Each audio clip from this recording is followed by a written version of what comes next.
Welcome back to Everybody Hates LA.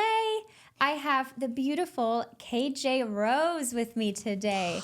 Welcome to the studio. Thank you. I am excited to be here. Long time coming. I know, I'm pumped.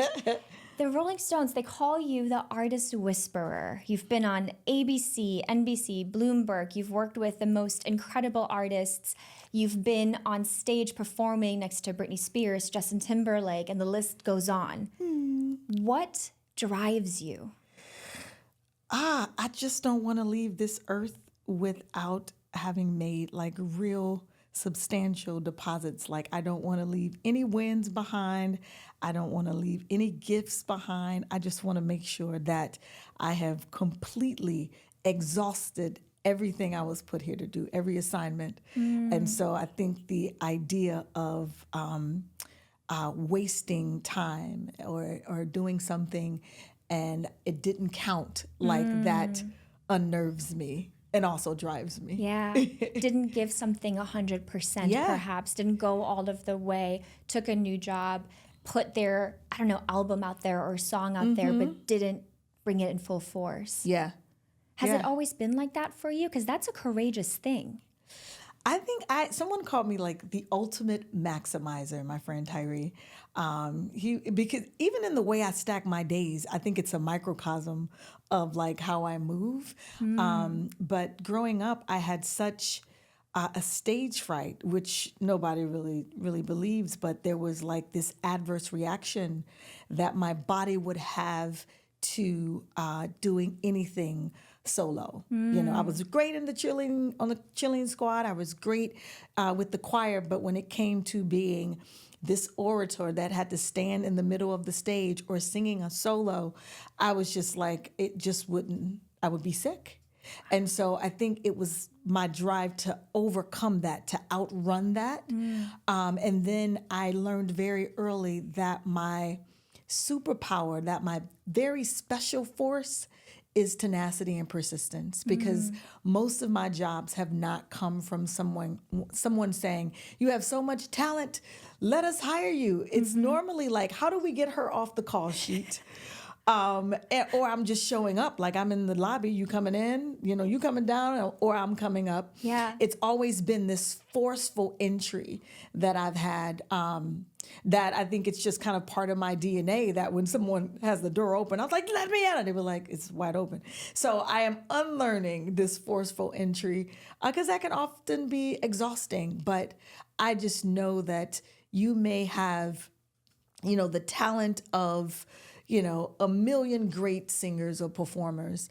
And so as I was going after a record deal and singing at different open mics early in my career, I realized that my special force was that you could not outwork me. And it would always be an undeniable persistence and tenacity and relentlessness. Yeah, to get after what you want. Yeah. Because you're from Chicago, right? Chicago, yeah. And then from Baltimore. Chicago, you moved to New York. From Chicago, I went to Florida A&M, HBCU, FAMU, shout out to FAM. And my major was business administration. And I would accredit my FAMU BFFs as well as Delta Sigma Theta Sorority Incorporated for truly having the confidence in me and seeing like the vision of the performer in me really before my own vision caught up. And so, yeah, I think I dismissed it. I was like, yeah, let's get you a singer. They're like, no, you are the singer. Yeah. And so from there, I met a very dear friend, John Platt. At the time, he was with EMI. He was a good friend of my friend Shelly Bishop's, my soror, and they were like, John works for EMI. You need to sing for him. I'm like, I'm not a clown. He's like, I'm leaving tomorrow. I was like, yeah, I am. And so before I knew it, he was like, I want to put you with a management team. I was moving to New York to take an internship with Pfizer. Wow. Pharmaceuticals. But this was my way of, getting there without jumping like head first, right? And so once I got there, my managers became Dave Nelson, rest his soul, and Erskine Isaac, and they really helped me to cultivate this gift of performing and singing until, again, I got to a point where the confidence was impenetrable. And so, even though I had the stage fright, I realized very early on that repetition would be my biggest kind of formula to unlocking, all of the potential that I had. It was like, you go to these shows and you think that people are like, speaking to the audience, from the top of the dome. It's like, Yeah. oh man, they really got it. And then you realize that they rehearsed that, and it's how do you repeat this thing over and over? Get in front of the mic, get in front of the mirror, see yourself doing it so that you can actually bank the wins. You know what I mean? Bank the victory so you always have something to pull from when you're on stage. It's not really the first time, right? Because you've got this vision that it's happened before, you've won before, and so you can always pull from that. And that helps you get to the next win. And so that was kind of like my day-to-day regimen, getting in the studio and in the mirror and rehearsing until I got on stage. And then, from there, like going to sing from Pfizer. I remember taking, the shuttle over to 42nd Street Daddy's house to sing on Big's album. And shout out to Derek Angeletti for bringing me onto that project, as well as a project with Mace and Carl Thomas for being one of the first artists that believed in what I was doing so much that he took me on the road, and Kelly Price for putting me on my first tour. And then from there, I got a call from Universal to work with Heavy D, Dio, and it was just like a great, Tony Dofat was the producer on that. And I was like, oh my God, okay, I can actually make sense in more spaces than I thought, right? Yeah. So, before Wayne and Drake started singing their own vocals, they actually hired background vocalists. And so I was able to kind of gain my confidence from that standpoint. And then, driving down the West Side Highway and hearing my voice on Hot 97, me and my soror Indy Brown, that I was like, with every kind of like new development, it gave me a different kind of like courage and confidence. Yeah. And so that's really how it all began. I mean, you're multi-hyphenate, which is what I love about you, right? Like you're a creator, you're an influencer, you're a stage, coach, you're a performance coach, you're an author, you do so many different things. Yeah.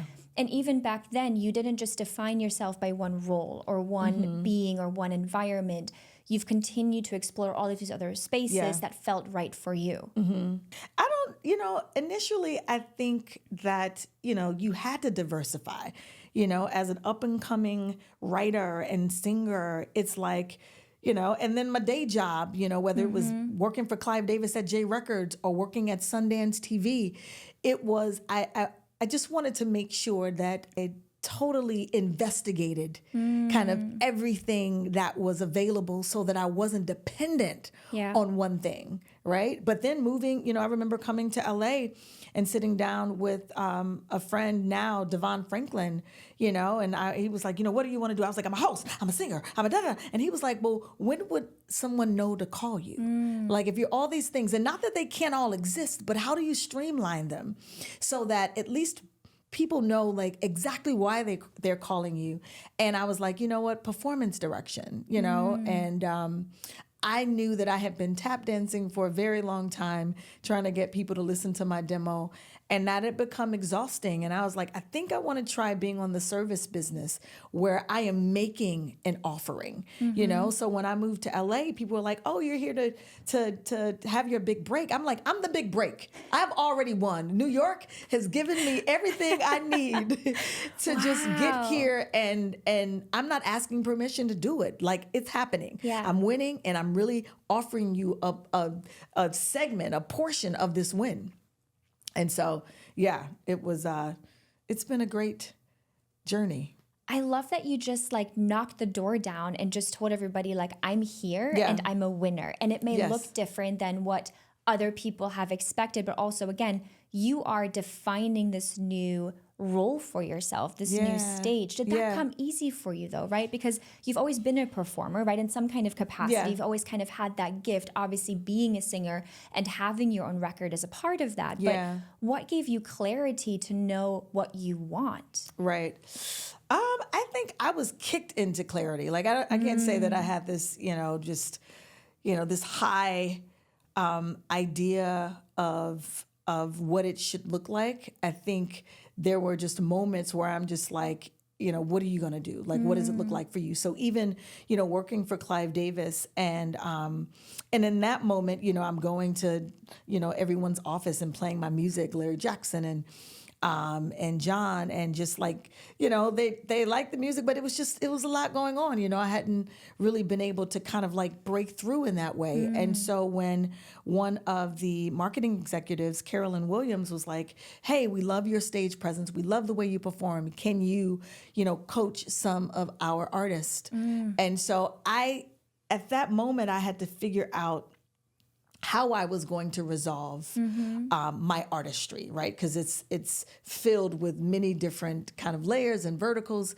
And I was like, well, this does not have to be in lieu of you being a vocal artist, because I didn't want it to be like something else didn't work, so I'm doing this instead. Because then you just become a bitter coach. You know what I mean? You're like, I would do it like this, but no, it's because in that space, it's not about you. You're in the service business. Yeah. So I had to make a decision that, because I decided to move into the performance space, it didn't negate all of this work that I had done here. I said, what if it's just the natural progression? So it was a talking to. It was this internal conversation, that really had to happen. And I said, okay, I'll do this. And I realized that I was so much more like impactful, like in that space. It was lasting. I saw the results like right away, where I could like help someone shift their perspective of themselves. And then, alternatively, just seeing how it shifted their performance, And so I think those were the moments that I was like, okay, I am making a decision to just pursue this, but it was never discounted, right? So when I got an artist like Lil Nas X, who had never performed before, didn't really have, a lot of performance points on the board, but had this drive, this maniacal drive, and this undeniable beast of a song that just had this meteoric rise. And so I had to come in and pull all of my performance, kind of like tactics, because, in order for me to tell you or direct you and help you navigate what it feels like to be in front of thousands, what it feels like the next week to perform at Stagecoach, to now be on set with Billy Ray Cyrus and Sam Elliott to do your first, like Doritos commercial or your first video shoot, like that's when those moments really came into play. Because otherwise, I'm telling you what I think it feels like, not what I've experienced. Yeah. So it's all counted. Like nothing has been left behind, and it may just happen at different points in time. But it all kind of matters. It all matters. That's so important, because there's so many times where people tell you, or you even think to yourself, oh, I have to give up, or I'm not where I wanted to be, and therefore, like, I'm just going to put myself down. But it all does count toward that. It turns you into the person that you are. Every single quote unquote failure, every single success, every relationship, every conversation, every time that you try to do something more. And you talk about that a lot, right? You say, like, begin a seed, emerge a rose, right? And it's all about what you give to other people. Talk to us more about what that looks like for you with Lil Nas X or somebody else that you've worked with. Let's see. I recently had an opportunity to work with, shout out to all the women that I've had the, pleasure of being able to just add value in some way. And more recently, it's I've worked with Tyla before she went on tour with Chris Brown. Really, I mean, now she was born with, the whole mood. All that she was born with that. But my job was to help her really dive into the lyrics, and to own every piece of it. And then just work with Erica Campbell. She's on tour right now.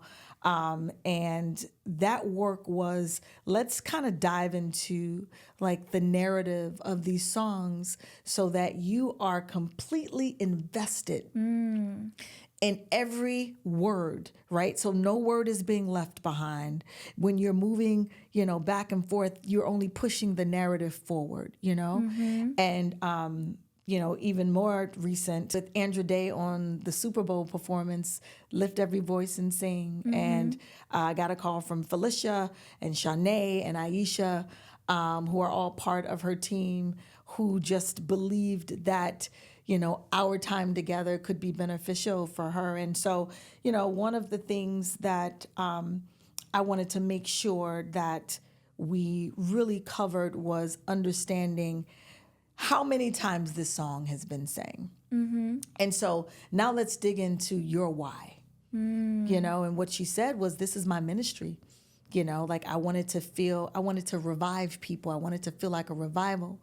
And that gave me kind of like the blueprint, you know, of breaking down the lyrics, of seeing which lyrics we wanted to give power to, which ones we wanted to give movement to, which ones we wanted to, you know, incorporate. At that time, I didn't even know that, you know, I would get this download from God to incorporate sign language. And then working with the choir to do so. And that was like, I think, a real turning point, you know, how 2 minutes can really change hearts in the building. Yeah. You know what I mean? And that you're invested from the top to the bottom. Like you never get to take a break, right? I always say to my clients, you're not a human interlude, which means we're still watching you. So you never get to take this rest, this proverbial rest. Yeah. Like you have to stay present the entire time, like know where you're going before you get there.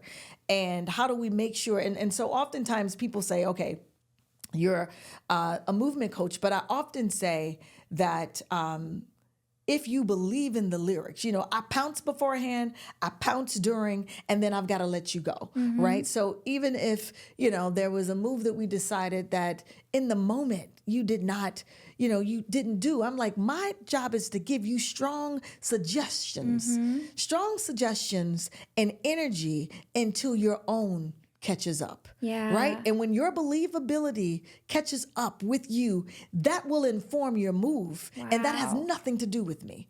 Now you are using your own internal kind of compass to move in the space. Yeah. And so whatever lands at that point, I am okay with. Because I know we did the work prior to. Ugh. And so, yeah, I enjoyed every moment of it. And just, I'm grateful when people trust me, you know, with their gifts. Yeah, well, their authenticity, right? We know that after COVID and the pandemic, I think live events are up 30% or something crazy. Yeah. And obviously ticketing, there's a whole, you know, industry with that, and fans are expecting a lot more stuff, right? But what you're able to do is you get to help someone find their authenticity. You get to help them find themselves, which is crazy for me to think, because I look at these artists and I love live events, I love shows, and I'm like, that looks flawless. Like that just comes to you, but it's not that. It's all pre-planned, right? Yeah. Well, I mean, pre-planned in the sense of, let's figure out the story you want to tell. Yeah. You know, let's reconcile those things about you that you're still uneasy about so that you can take your power back. You know, so when you get on stage, again, you're not asking permission. You're not tentative. You're able to allow that energy to abound in the room. And that is liberating. So I always say to artists, I don't give you anything that you don't already possess. My job is to irritate and agitate areas that may have simply been lying dormant, areas of potential that were always there. So, you know, pre-planning in the sense of, let's get back so that I can reintroduce you to you. Ugh, I love that. That's it. Do you ever take fans into consideration, or is it just about the artist? I make sure that I, you know, really kind of push the idea that someone is on the other side of this lens. Yeah.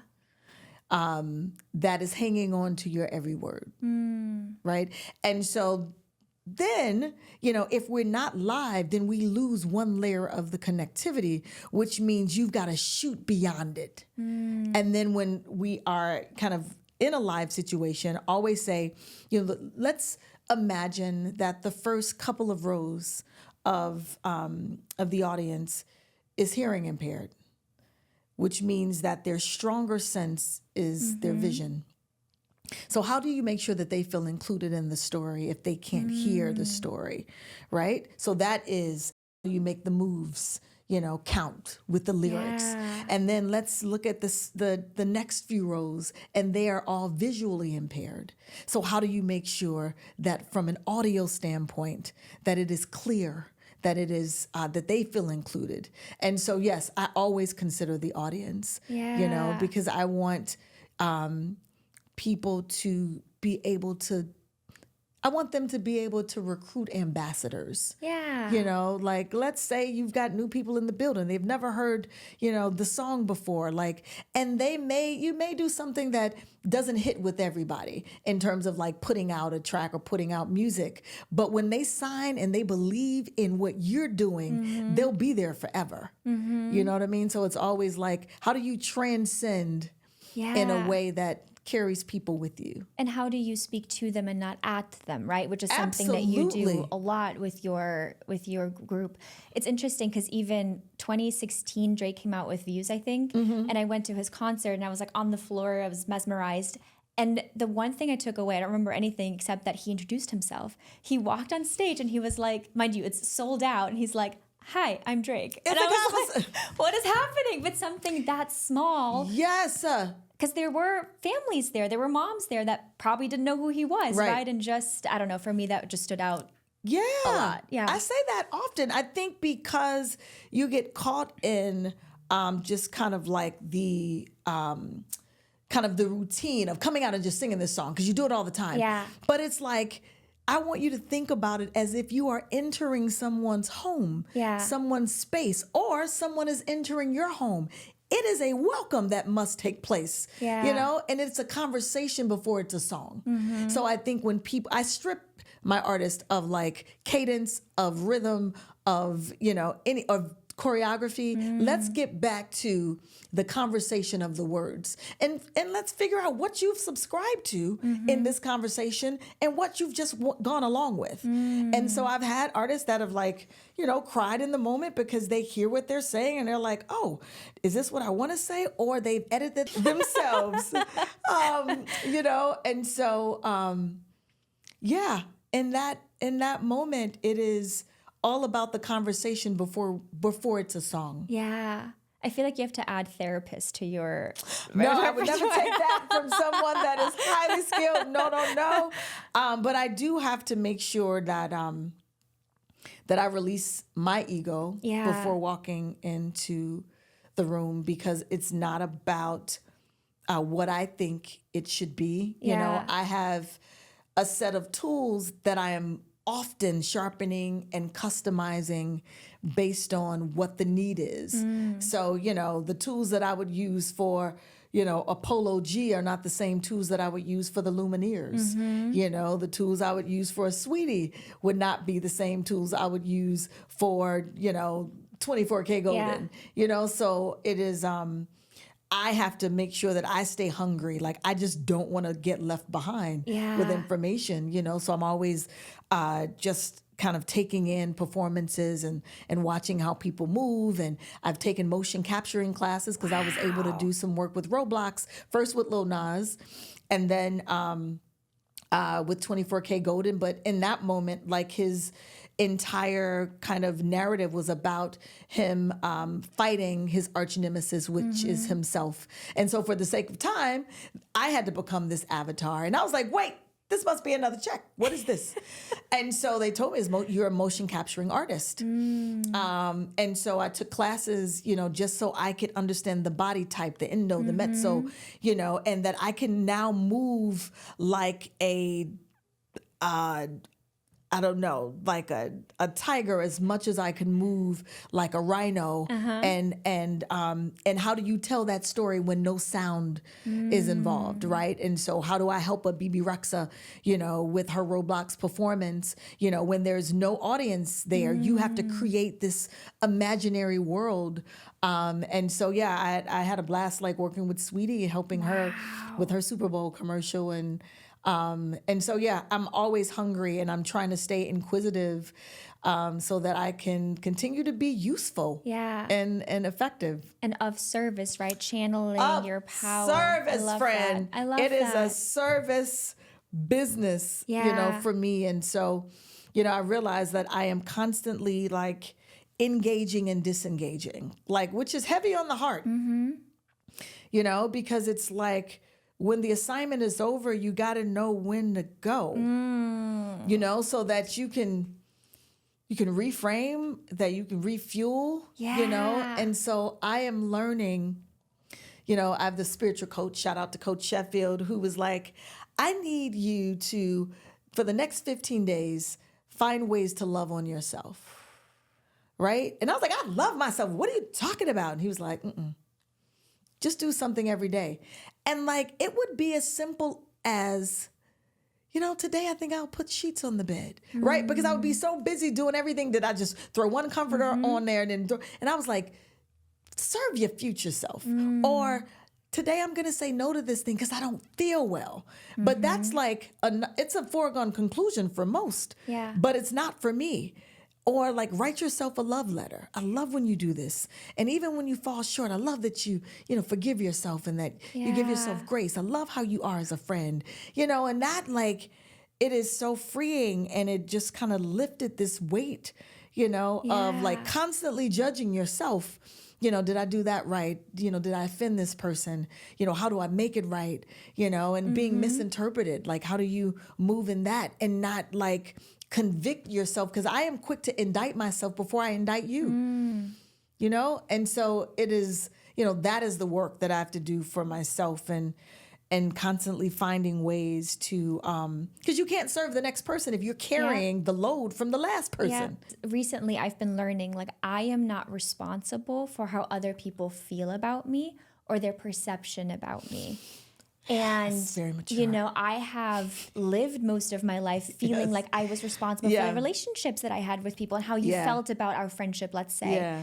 And it has taken me a long time to release that, but also I think I'm currently going through being tested of releasing that in real-time situations. So I love that you said that because it is so important to love on yourself. And you're working with brands, you're working with artists, again, it's a fast-paced environment, so you're giving yourself, because it's all about that one performance, that one moment where you have to hit it. You can't just not. But where do you come into that equation, right? If you're always of service to another person, right? And how do you fill your cup? Yeah.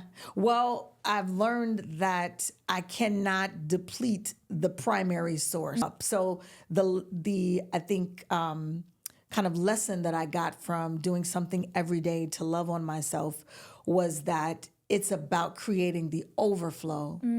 So that if there's a giving, that's where I'm giving from, not from my main source.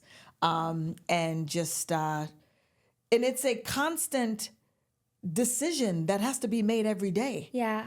Because you have to be conscious. There has to be a conscious awareness to actually do it. And sometimes I fall short and sometimes I am carrying, because I think, the sensitivity that I embody, while it works well to understand artists and to make space for them, sometimes the other side of that, conversely, it is that I hold on to, how I may make other people feel. And I like tear myself apart, because I'm like, man, let me make one more deposit. Like if that's what you felt, that's not my intention, and I spend a lot of energy there and I know I shouldn't. And it's like, now I think I am getting, maybe I don't even want to say comfortable. I am just finding a tolerable space for me to be okay with just not being your person. And I want to be everybody's person. Yeah. I'm like, I'm nice, but I'm like, I'm not everybody's person. Yeah. And that can hurt sometimes, but I'm like, why do we focus on the people that are not for us as opposed to all the people that are waiting to be blessed by us? Yes. Focus on the people that say yes. Focus on the open doors. Don't get stuck in closed doors or people that say no. And again, you're being put into a lot of different spaces, right? Whether that's, again, being like a keynote speaker or being at different conferences and whatnot. So a lot of different people see you in different ways. And then what role do you take in on those situations too, right? It's a big question. So I want to pivot because, this podcast, we talk a lot about the culture of Los Angeles, right? Yeah. And a lot of people come to Los Angeles and they come here because they want to get famous, they want to make money, they want to find a sugar daddy, whatever. What have you done? Right, Become a sugar baby, I should say. But they come here and a theme is that they take from the city, right? They take from events, they take from certain situations. But there are so many beautiful human beings here and so many communities that live here that like make up the city and the beauty that we see every single day, right? And so part of that, right, is kind of becoming your inner star and becoming your inner, protagonist, right? And believing in yourself. So what I want to do is I want to ask you some questions around like the listener or people that are watching. Yeah. What can they do right now to find that within themselves? Yeah. Tough question. Because I think, again, it varies every day.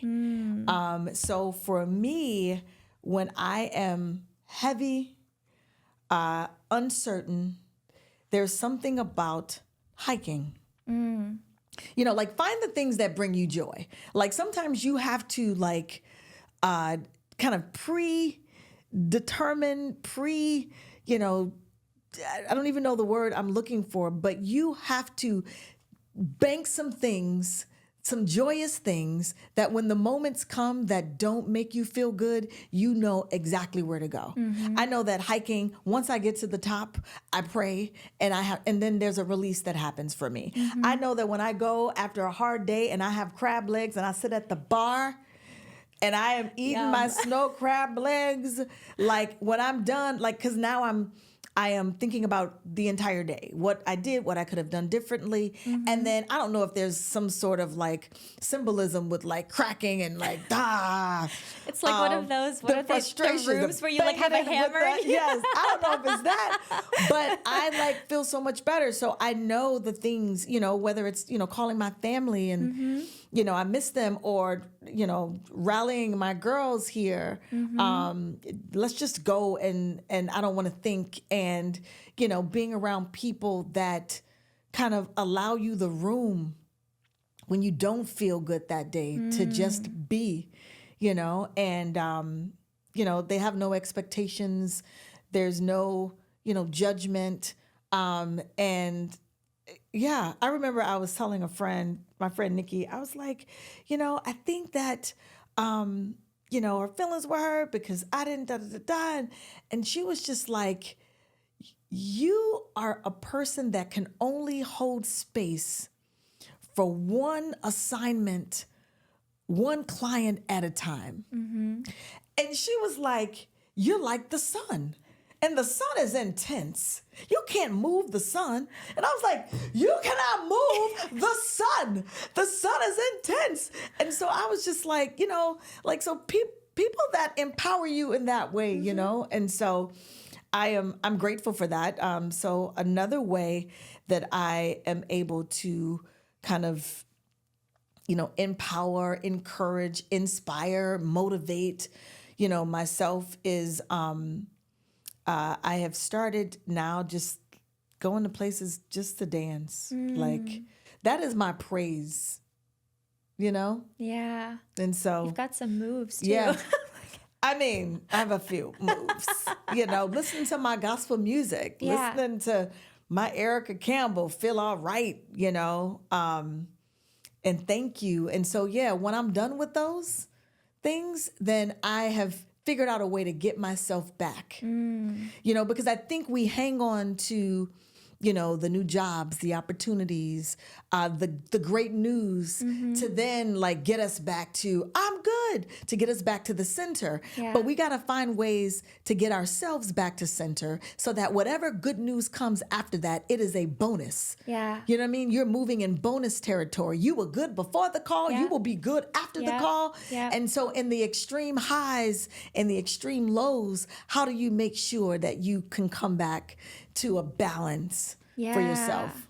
But how do you overcome, right? How do you help somebody differentiate even like the failures from the successes, right? Because both of them are important, even talking about our conversation earlier, right? It's both of them are critical to who you are, I guess, and how you act. But how do you overcome that? Or do you just have to live with it, I guess, until it becomes okay?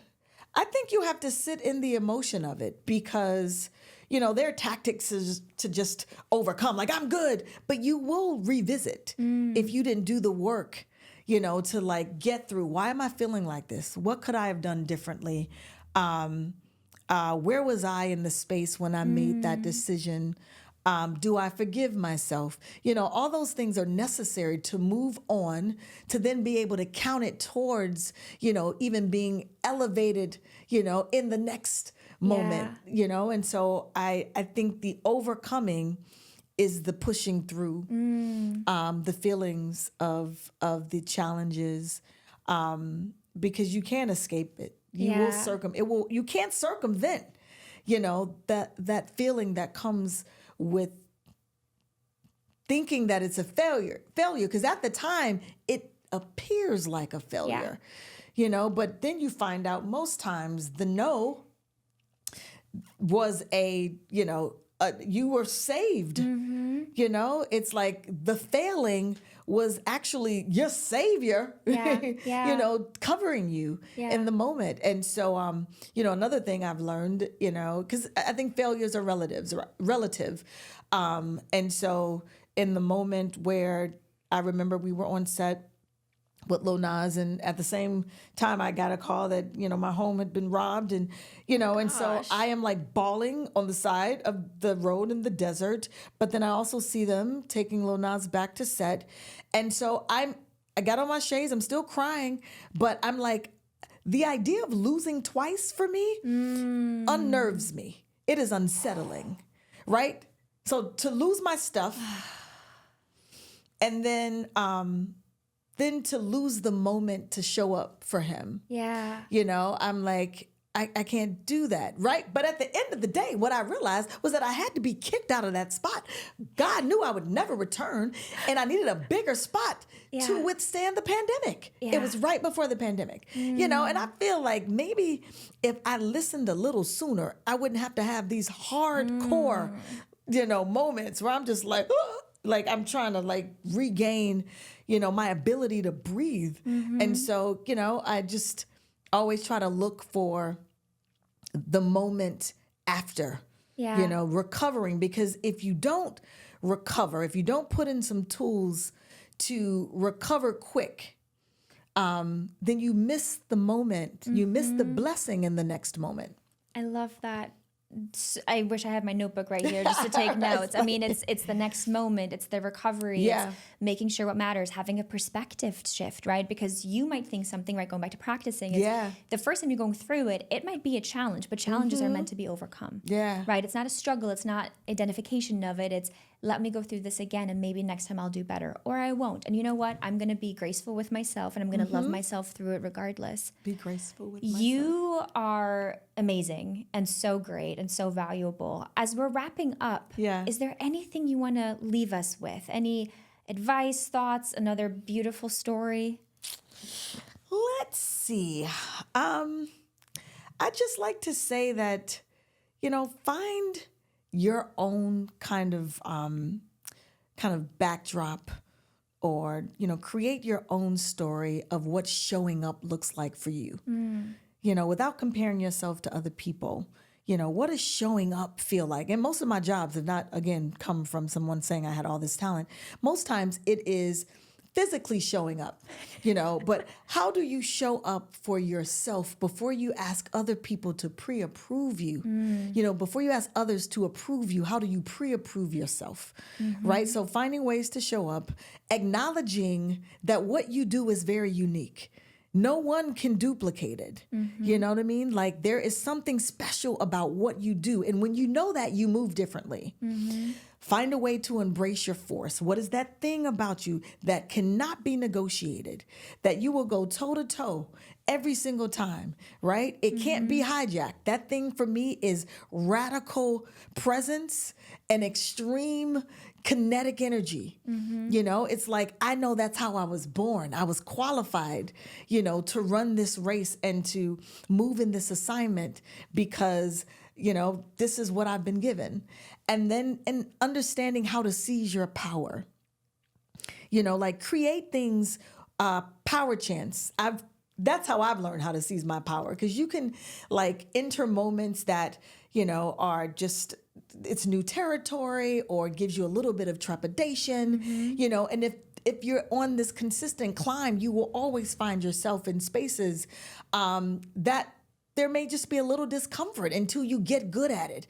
So what's the thing, whether it's an affirmation, whether it's a song that just emboldens you and you're like, I got this, for me, it's become power chants, these bite-sized, palatable words that elevate me in real time, right? So I have a couple, shout out to Pandora and Apple Music and Amazon Music, where you can, just choose which power chants work for you in that moment. So I have one that says, you are a force, time to unleash. Don't ask permission, your doubt must cease. Get in the room, then change the room. Your gift makes room. Now watch me bloom. Then there's another one that's like, you are the yes you've been waiting for. Bow, bow, bow. Don't you ever forget what you came here for. Bow, bow, bow. And no matter what, you just make it count. Take up space with your gift. That's what it's about. So these, as wonderful as they may be to work for others, they were my own kind of tools to walk into new spaces and make sure that I could fully be myself without this level of trepidation. It would offset the trepidation in real time. Yeah. And lastly, I would say find a way to communicate what you do. People and oftentimes I used to correct people. And then I was like, well, let me hear how they interpret me, how it processes for them, And so for the longest time, I would say, oh, I'm a performance coach. But then on set with Lil Nas and Elton John, I think the director got tired of me. He saw that I would go nowhere. And he was like, can I get an Apple box for my co-accomplished / co-director? And I was like, I am a director. And that's when I promoted myself, right? And so, I'm always finding ways to help people process me, And so I'm like, vocal coaches deal with the instrument, performance directors deal with the behavior, choreographers, give you the 8 count. Then I come back and I make the 8 count, right? Or I'll say I'm a solid rocket booster. That means I am guiding you until you get to a certain altitude. And then I course correct, help you navigate this thing. And then I've got to break away to make sure the work is working. So I am amplifying you in a way that, once you get to your own kind of like outlandish, confidence and courage, that you can soar on your own. That's all that we needed for the rest of this life. I'm ready to dance. I'm ready to Incredible. Yeah. Thank you for just being you, for being here, for sharing your story. Yes. If you want to know more, make sure you're checking out her book. You can learn more about KJ's background. There are some exercises in there so you can really hone in on who you are. I highly, highly recommend it. Yes. Thank you for coming. Thank you for having me, friend. I love your vision. May your winds ricochet. I feel it. They're I feel it everywhere. And continue to elevate you, because that's what you do for other people. So I'm grateful that you had me. I'm honored that you had me. And hopefully we have touched someone to just, speak more highly of themselves and consider themselves first. Yeah. I love that. Actually, let's make that a call to action. Comment or write me or KJ and tell us what you liked about the episode. Yeah. And thank you for listening. Thank you for watching, and we'll catch you next time. Bye. Bye.